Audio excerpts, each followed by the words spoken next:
Hi friends, എല്ലാവർക്കും ഞങ്ങളുടെ YouTube ചാനലിലേക്ക് വീണ്ടും സ്വാഗതം. ഇന്ന് നമ്മളിവിടെ തയ്യാറാക്കുന്നത് ചപ്പാത്തിയുടെ കൂടെയും പൊറോട്ടയുടെ കൂടെയും ചോറിൻ്റെ കൂടെയൊക്കെ ഇഷ്ടം പോലെ കഴിക്കാവുന്ന നല്ല വെറൈറ്റി എഗ്ഗ് കറിയുടെ റെസിപ്പിയാണ്. അപ്പോൾ എല്ലാ കുട്ടികൾക്കും ഇഷ്ടപ്പെടുന്ന പോലത്തെ ഒരു കറിയാണ്, എല്ലാവർക്കും ഇഷ്ടപ്പെടും, അത്രയ്ക്ക് നല്ല സൂപ്പറായിട്ടുള്ളൊരു കറിയാണ്. അപ്പോൾ നമുക്ക് വേഗം തന്നെ റെസിപ്പിയിലോട്ട് കിടന്നാലോ. അപ്പോൾ നമുക്ക് നമ്മുടെ സ്പെഷ്യൽ മുട്ടക്കറി വെക്കാനായിട്ട് തുടങ്ങാം. അപ്പോൾ അതിന് വേണ്ടിയിട്ട് ഞാനൊരു കടായി സ്റ്റൗവിൽ വെച്ചിട്ടുണ്ട്. അതിലേക്ക് ഞാനൊരു 2 ടേബിൾ സ്പൂൺ വെളിച്ചെണ്ണ ചേർത്ത് കൊടുത്തിട്ടുണ്ട്. ഈ വെളിച്ചെണ്ണ നല്ല പോലെ ഒന്ന് ചൂടായി വരട്ടെ.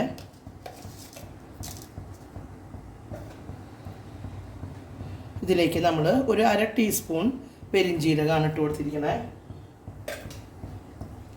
ഇനി ഒരു ചെറിയ ബേ ലീഫ്, അതുപോലെ തന്നെ ഒരു ചെറിയ കഷ്ണം പട്ട, അതുപോലെ 2 ഏലക്കായും 2 കരിയാമ്പൂവാണ് ഇതിലേക്ക് നമ്മൾ ഇട്ട് കൊടുത്തിരിക്കുന്നത്.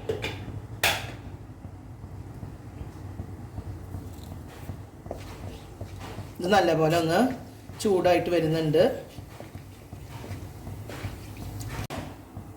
ഇപ്പം നമ്മുടെ പെരിഞ്ജീരകവും അതുപോലെ മസാലകളൊക്കെ ഒന്ന് മൂത്ത് വന്നിട്ടുണ്ട്. ഇതിലേക്ക് നമ്മൾ അല്പം വെളുത്തുള്ളി, ഒരു 8 അല്ലി വെളുത്തുള്ളിയാണ് ഞാൻ ഇട്ടിരിക്കുന്നത്. അതുപോലെ ഒരു ഇഞ്ചി കഷ്ണം ചെറുതായിട്ട് അരിഞ്ഞത്, അതുപോലെ ഒരു 4 പച്ചമുളക്,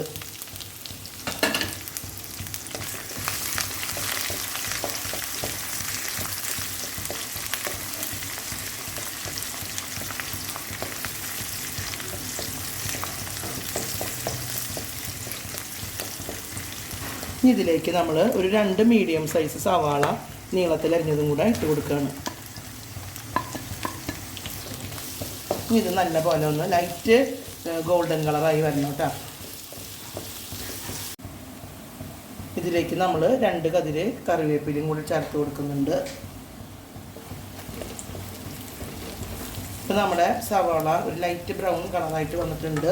അപ്പോൾ നമുക്കിതിലേക്ക് ആവശ്യത്തിനുള്ള മസാലപ്പൊടികൾ ചേർത്ത് കൊടുക്കാം. അപ്പോൾ ഞാനിതിലേക്ക് ഒരു 2 ടീസ്പൂൺ മല്ലിപ്പൊടിയാണ് ചേർത്ത് കൊടുക്കണേ. ഇനി 1 ടീസ്പൂൺ മുളക് പൊടി, അത് അത്യാവശ്യം എരിവുള്ള മുളക് പൊടിയാണ്. 1 ടീസ്പൂൺ മുളക് പൊടി, അതുപോലെ ഒരു 1/2 ടീസ്പൂൺ മഞ്ഞൾപ്പൊടി.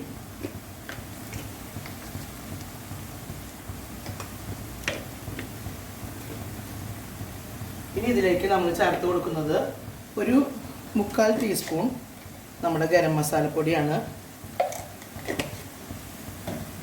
ഇതെല്ലാം നല്ല പോലെ ഒന്ന് അതിൻ്റെ റോ സ്മെല്ലൊക്കെ ഒന്ന് മാറി മൂത്ത് വരട്ടെ കേട്ടോ.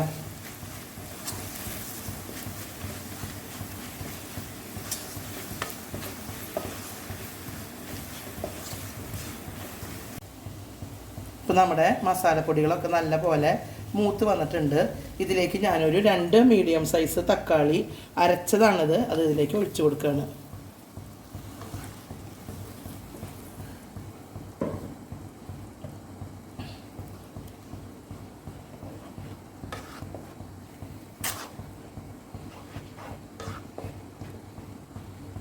ഇനി ഇത് നല്ല പോലെ വഴന്ന് ചെറുതായിട്ട് എണ്ണയൊക്കെ തെളിയാൻ തുടങ്ങുമ്പോൾ നമുക്ക് നാളികേരം, ഏകദേശം ഒരു മീഡിയം സൈസ് നാളികേരം ചെരുകിയതിൻ്റെ 2ാം പാല് ഇതിലേക്ക് ഒഴിച്ച് കൊടുക്കാം. ഇപ്പോൾ നമ്മുടെ തക്കാളിയൊക്കെ നല്ല പോലെ എണ്ണ തെളിഞ്ഞ് വരാൻ തുടങ്ങിയിട്ടുണ്ട്. നമ്മളിതുവരെ ഉപ്പ് ചേർത്തിട്ടുണ്ടായിരുന്നില്ല. ഇതിലേക്ക് ഞാൻ 1 ടീസ്പൂൺ നിറയെ ഉപ്പ് ചേർത്ത് കൊടുക്കുന്നുണ്ട്.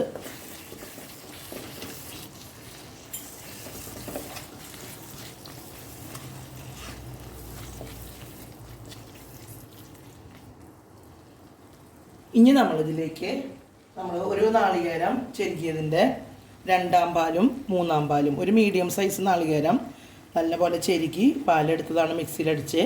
2ാം പാലും 3ാം പാലും കുറച്ച് ഓരോ കപ്പ് വെള്ളത്തിൽ അതാണ് ഈ ഒഴിച്ച് കൊടുക്കണേ.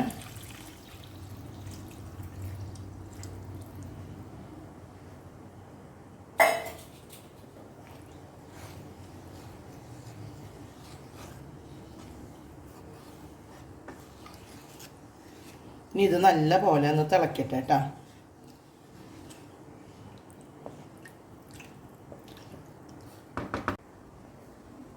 ഇപ്പോൾ നമ്മുടെ കറി നല്ലപോലെ തിളച്ച് വരാൻ തുടങ്ങിയിട്ടുണ്ട്. ഈ സമയത്ത് നമ്മളിതിലേക്ക് മുട്ട ആവശ്യത്തിന് നമുക്ക് എത്ര മുട്ട വേണോ അത്രയും മുട്ട നമ്മളിതിലേക്ക് ഒരു 4-5 കേട്ടോ, അതിൽ കൂടുതലായി കഴിഞ്ഞാൽ ചാറ് അത്ര കുറവാണ്. ഇതിലേക്ക് ഇങ്ങനെ പൊട്ടിച്ചൊഴിക്കുകയാണ്. നമ്മളിപ്പോൾ ഇളക്കരുത്.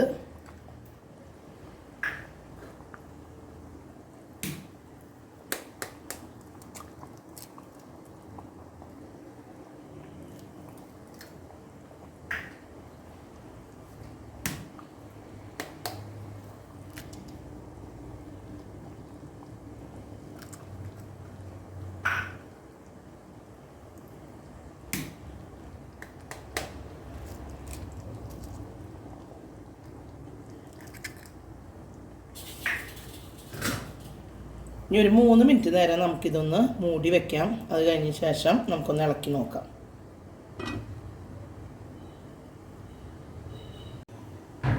ഇപ്പോൾ നമ്മുടെ കറി മൂടി വെച്ചിട്ട് 3 മിനിറ്റ് കഴിഞ്ഞിട്ടുണ്ട്.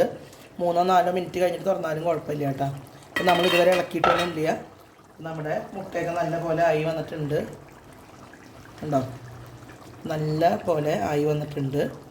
അപ്പോൾ നമുക്ക് ഇതിലേക്ക് നാളികേരത്തിൻ്റെ 1/4 പാല്, ഒരു 1/2 കപ്പ് 1/4 പാലും കൂടെ ചേർത്ത് കൊടുക്കാം.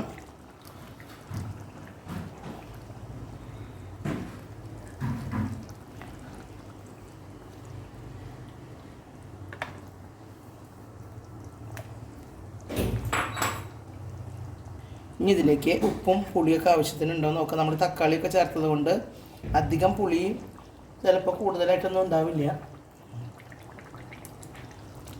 ഇപ്പോൾ നമ്മുടെ കറി അടിപൊളിയായിട്ട് വന്നിട്ടുണ്ട്. പുളിയും ഉപ്പും ഒക്കെ പാകമാണ്. ഇനിയിപ്പോൾ പുളി കുറവുണ്ടെങ്കിൽ അല്പം വിനാഗിരിയോ അല്ലെങ്കിൽ ചെറുനാരങ്ങ നീരോ എന്തെങ്കിലും ഇതിലേക്ക് ചേർത്താൽ മതി. ഇപ്പോൾ നമ്മുടെ അടിപൊളി കറി ഇവിടെ റെഡി ആയിട്ടുണ്ട്. നിങ്ങളെല്ലാവരും ഇത് ട്രൈ ചെയ്ത് നോക്കണം. നിങ്ങൾക്ക് എൻ്റെ വീഡിയോ ഇഷ്ടമായാൽ നിങ്ങളിത് ലൈക്ക് ചെയ്യണം, ഷെയർ ചെയ്യണം, ഞങ്ങളുടെ ചാനലിനെ നിങ്ങൾ സപ്പോർട്ട് ചെയ്യണം. അടുത്തൊരു ഉഗ്രൻ വീഡിയോയുമായി ഞങ്ങൾ ഉടനെ വരാം. ഓക്കേ.